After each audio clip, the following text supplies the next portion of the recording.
পরমারাধ্য শ্রী শ্রী বাবামণির রাতুল চরণে প্রণাম জানিয়ে এবং আমার সমস্ত গুরুভ্রাতা ও গুরু ভগিনীদের প্রতি সশ্রদ্ধ জয় গুরু সম্ভাষণ জানিয়ে আজকের পাঠ শুরু করছি।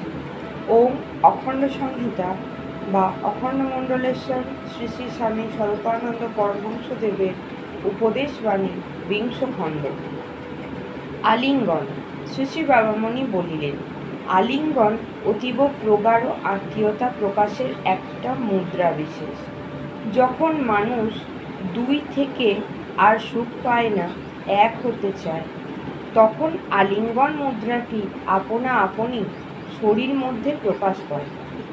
স্বাভাবিকভাবে যা প্রকাশ পায় তা তো অত্যুত্তম, কিন্তু অস্বাভাবিকভাবেও তো এর প্রকাশ হতে পারে। হরিনাম করতে করতে একজন লম্পট কোনো পুরুষ বা নারীকে পাপ বুদ্ধিতে আলিঙ্গন করলো, এটাও তো অসম্ভব নয়। শিবাজি আর আফজল খাঁর আলিঙ্গন তো সত্যিকার আলিঙ্গন নয়, বরং চূড়ান্ত জিঘাংসা। শ্রী গৌরাঙ্গ মহাপ্রভু যার মুখে হরিনাম শুনেছেন তাকেই আলিঙ্গন দিয়েছেন, কিন্তু হরিনাম শুনে স্ত্রীলোককে আলিঙ্গন করতে উদ্যত হলে তার প্রিয় পরিকর কি তাকে বাধা দিয়ে বলেননি, প্রভু এ কী কাজ করছো? শ্রী গৌরাঙ্গ নিজেকে সামলে নেবেন।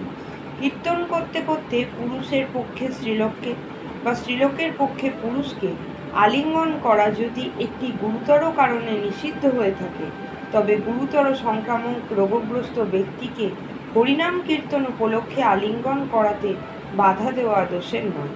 প্রথমোক্ত দিকের বাধাদান হচ্ছে মনের স্বাস্থ্যের দিকে তাকিয়ে, শেষোক্ত দিকের বাধাদান হচ্ছে দেহের স্বাস্থ্যের দিকে তাকিয়ে।